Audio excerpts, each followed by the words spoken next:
रामाय रामभद्राय रामचंद्राय वेदसे रघुनाथाय नाथाय सीताय पतिये नमः। श्री रामलला भगवान की, श्री रामलला भगवान की, भारत माता की, भारत माता की, सरयू माता की, सरयू माता की, जय जय सीताराम।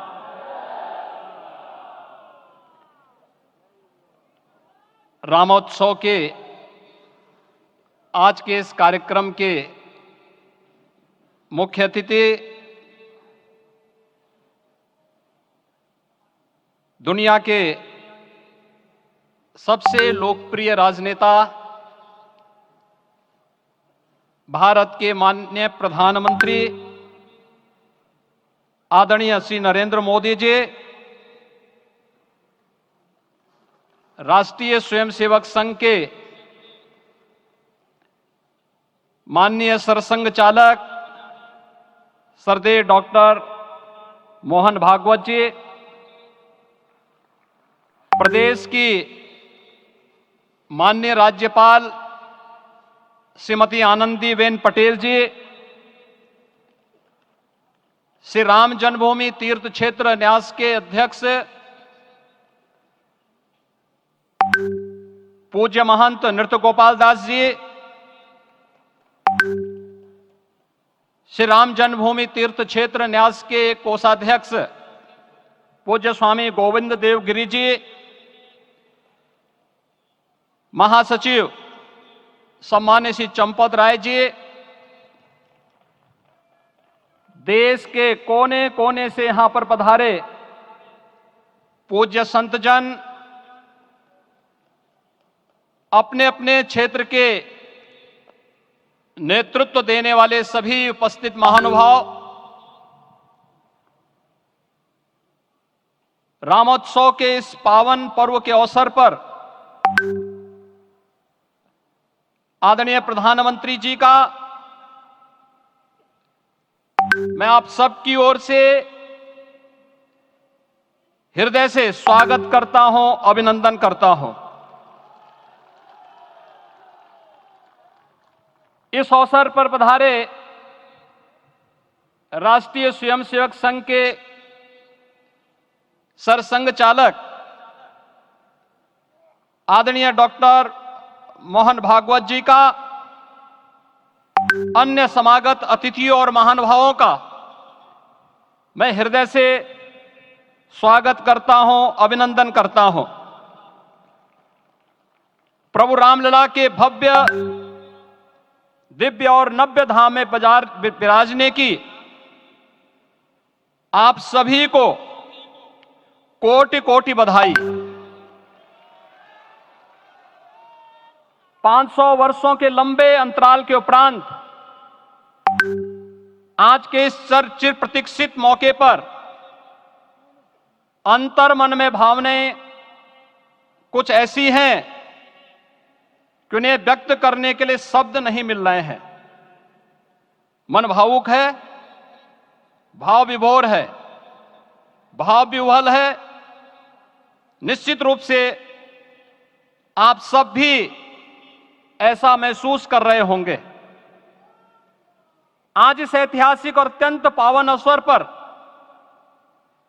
भारत का हर नगर, हर ग्राम अयोध्या धाम है। हर मार्ग श्री राम जन्मभूमि की ओर आ रहा है। हर मन में राम नाम है, हर आंख हर्ष और संतोष के आंसू से भीगा है। हर जीवा राम राम जप रही है, रोम रोम में राम रमे हैं, पूरा राष्ट्र राममय है।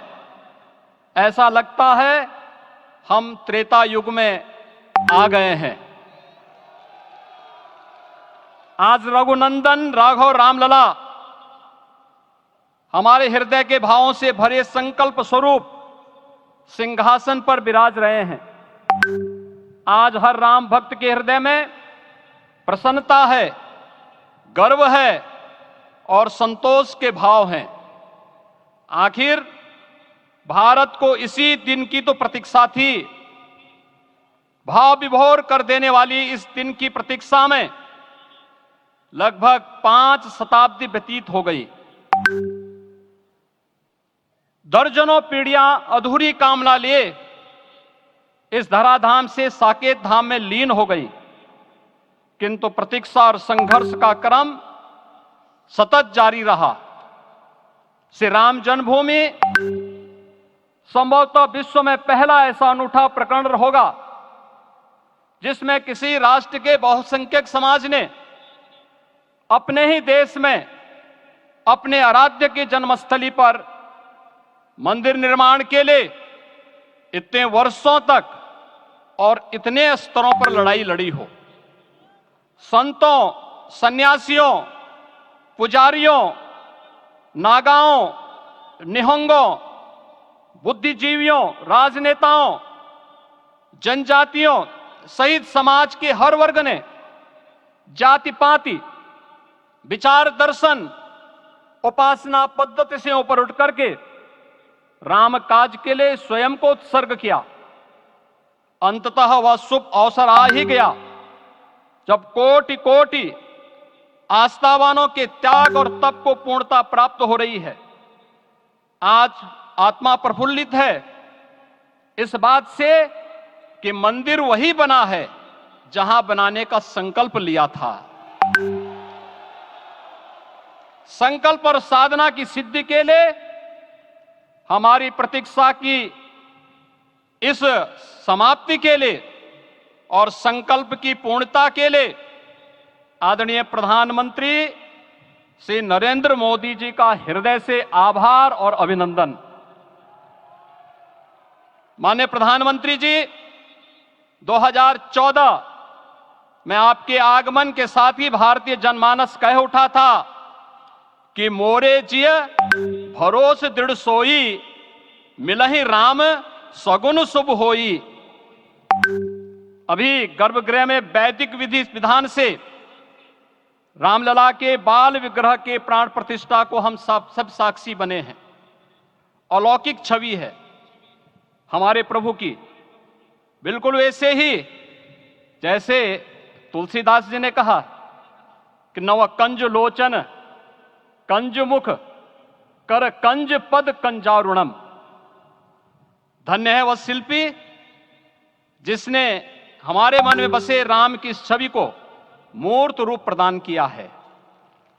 विचारों और भावनाओं की विहलता के बीच मुझे पूज्य संतों और अपनी गुरु परंपरा का पुण्य स्मरण हो रहा है।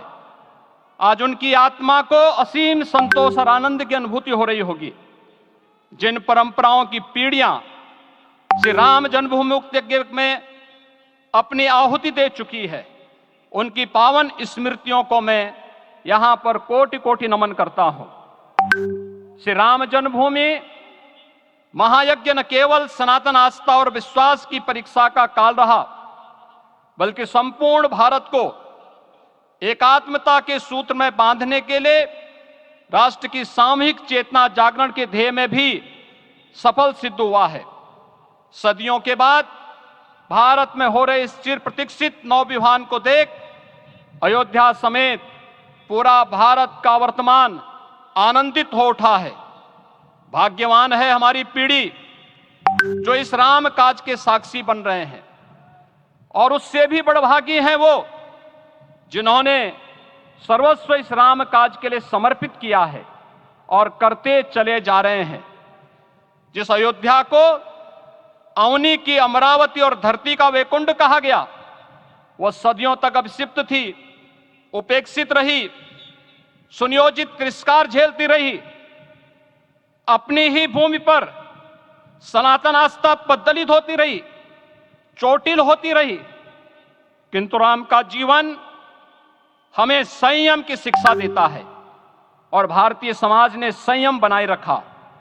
लेकिन हर एक दिन के साथ ही हमारा संकल्प और भी दृढ़ होता गया, और आज देखिए पूरी दुनिया अयोध्या के वैभव को निभा रही है। हर कोई अयोध्या आने को आतुर है। आज अयोध्या में त्रेतायुगीन वैभव उतर आया है। दिख रहा है यह धर्मनगरी विश्व की सांस्कृतिक राजधानी के रूप में प्रतिष्ठित हो रही है। पूरा विश्व दिव्य और भव्य अयोध्या का साक्षात्कार कर रहा है। आज जिस सुनियोजित एवं तीव्र गति से अयोध्यापुरी का विकास हो रहा है वह प्रधानमंत्री जी के दृढ़ संकल्प, इच्छा शक्ति और दूरदर्शिता के बिना संभव नहीं था।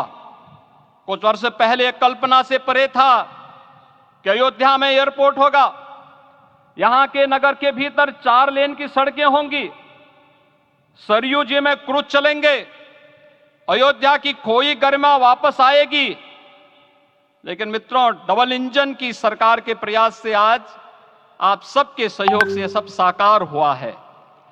सांस्कृतिक अयोध्या, आयुष्मान अयोध्या, स्वच्छ अयोध्या, सक्षम अयोध्या, सुरम्य अयोध्या, सुगम्य अयोध्या, दिव्य अयोध्या और भव्य अयोध्या के रूप में पुनरुद्धार के लिए हजारों करोड़ रुपए वर्तमान में यहां पर भौतिक विकास के लिए लग रहे हैं। राम जी की पेड़ी, नया घाट, गुप्तार घाट, ब्रह्मकुंड, भरत कुंड, सूरज कुंड, विभिन्न कुंडों के कायाकल्प, संरक्षण, संचालन, रखरखाव के कार्य हो रहे हैं। रामायण परंपरा की कल्चरल मैपिंग कराई जा रही है। राम वनगमन पथ पर रामायण वीथिका का निर्माण हो रहा है। नई अयोध्या में पुरातन संस्कृति और सभ्यता को संरक्षण तो हो ही रहा है, भविष्य की जरूरतों को देखते हुए आधुनिक पैमाने के अनुसार सभी नगरीय सुविधाएं भी विकसित हो रही हैं। इस मोक्षदायिनी नगरी को आदरणीय प्रधानमंत्री जी की प्रेरणा से अब सोलर सिटी के रूप में भी विकसित किया जा रहा है। पूरी अयोध्या में विश्व के सनातन आस्थावानों, संतों, पर्यटकों, शोधार्थियों, जिज्ञासुओं के प्रमुख केंद्र के रूप में इसे बनाने की ओर से अग्रसर किया जा रहा है। यह एक नगर या तीर्थ भर का विकास नहीं है, यह उस विश्वास की विजय है जिसे सत्यमेव जयते के रूप में भारत के राज चिन्ह में अंगीकार किया गया है। यह लोक आस्था और जन विश्वास का विजय है, भारत के गौरव की पुनर्प्रतिष्ठा है। अयोध्या का दिव्य दीपोत्सव नए भारत की सांस्कृतिक पहचान बन रहा है और श्री रामलला की प्राण प्रतिष्ठा का समारोह भारत की सांस्कृतिक अंतरात्मा को समरस की एक अभिव्यक्ति सिद्ध कर रहा है। श्री राम जन्मभूमि मंदिर की स्थापना भारत के सांस्कृतिक पुनर्जागरण का आध्यात्मिक अनुष्ठान है। यह राष्ट्र मंदिर है। निसंदेह श्री रामलला विग्रह की प्राण प्रतिष्ठा राष्ट्रीय गौरव का एक ऐतिहासिक अवसर है। निश्चिंत रहिए, प्रभु राम की कृपा से अब कोई अयोध्या की परिक्रमा में बाधा नहीं बन पाएगा। अयोध्या की गलियों में अब गोलियों की गड़गड़ाहट नहीं होगी, कर्फ्यू नहीं लगेगा। अपितु यहां दीपोत्सव, रामोत्सव और यहां की गलियों में श्री राम नाम संकीर्तन से यहां की गलियां गुंजायमान होंगी, क्योंकि अवधपुरी का मैं रामलला का विराजना राम राज्य की स्थापना की उद्घोषणा भी है। राम राज्य बैठे त्रिलोका, हर्षित भये गए सब शोका। राम राज्य भेदभाव रहित समृद्ध समाज का द्योतक है और हमारे यशस्वी प्रधानमंत्री जी की नीतियों, विचारों और योजनाओं का आधार है। भव्य दिव्य राम जन्मभूमि मंदिर के स्वप्न को साकार रूप देने में योगदान देने वाले सभी वास्तुविदों, अभियंताओं, शिल्पियों और श्री राम जन्मभूमि तीर्थ क्षेत्र न्यास के सभी पदाधिकारियों को हृदय से धन्यवाद। पुनः आप सभी को रामलला के विराजने की इस ऐतिहासिक पुण्य घड़ी की बधाई। आदरणीय प्रधानमंत्री जी, आदरणीय सरसंघ चालक जी, माननीय राज्यपाल महोदया और आप सभी महानुभावों का मैं एक बार फिर से हृदय से स्वागत और अभिनंदन करते हुए हम सब जो संकल्प पूर्वजों ने लिया था उसकी सिद्धि की भी सभी को बधाई देते हुए प्रभु के चरणों में एक बार पुनः नमन करते हुए पूरे प्रदेश और देशवासियों को आज के इस रामोत्सव के अवसर पर कोटि कोटि बधाई और अभिनंदन देते हुए अपनी वाणी को विराम देता हूं। जय जय सीताराम। सबसे पहले खबर देखने के लिए आप न्यूज स्टार भारत चैनल को सब्सक्राइब करें, लाइक करें, शेयर जरूर करें ताकि हर खबर आप तक पहुंचे।